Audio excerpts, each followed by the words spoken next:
যখনই আমি কাউকে বিশ্বাস করতে শুরু করি তখনই সবচেয়ে বেশি আঘাত পাই। যখন আমি চোখ বন্ধ করি আমি তোমাকে দেখতে পাই, যখন আমি চোখ খুলি আমি তোমাকে মিস করি। সবচেয়ে কঠিন কাজগুলির মধ্যে একটি হলো পুরনো মেসেজগুলি মুছে ফেলা, যা একবার আপনার কাছে অনেক দামি ছিল। আমি যখন কষ্টে থাকি আমি কষ্টের গান শুনতে পছন্দ করি, কারণ এটি আমাকে দ্বিগুণ কষ্ট দেয়। কাউকে ভুলে যাওয়া কঠিন, যা তোমাকে অনেক বেশি মনে করায়। আমি কখনো একা বোধ করি না, কারণ একাকিত্ব সবসময় আমার সাথেই থাকে।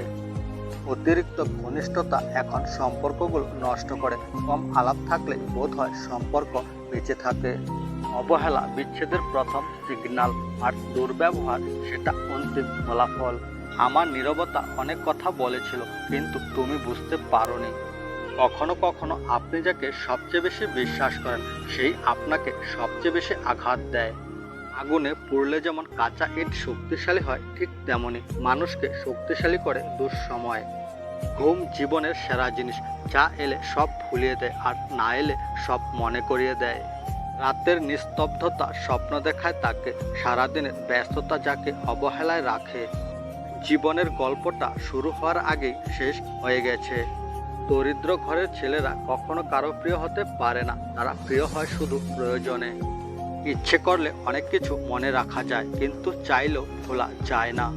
চোখের জল আড়াল করা যায় হাসি দিয়ে, কিন্তু হৃদয়ের ক্ষত লুকানো যায় না। নীরবে কাদার চেয়ে বড় কষ্টের হয়তো আর কিছুই নেই। সত্য অল্প সময়ের জন্য কষ্ট দেয়, কিন্তু মিথ্যা আজীবন আঘাত করে। বদলে যায়নি, তোর অবহেলা আমাকে বদলেছে। মাঝে মাঝে মনে হয় অনেক দূরে চলে যাই, যেখানে কেউ আমাকে খুঁজে পাবে না। আমি আশা করি তুমি বুঝতে পারবে তুমি একদিন আমাকে কতটা কষ্ট দিয়েছো। সর্বদা একটা কথা মনে রেখো, আমার মতো তুমি অনেকেই খুঁজে পাবে, কিন্তু তাদের মধ্যে আমাকে খুঁজে পাবে না।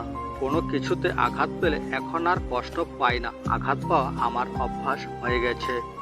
যদি আমাকে ছেড়ে চলে যেতেই হয়, অজুহাত দিয়ে কখনো ফিরে এসো না।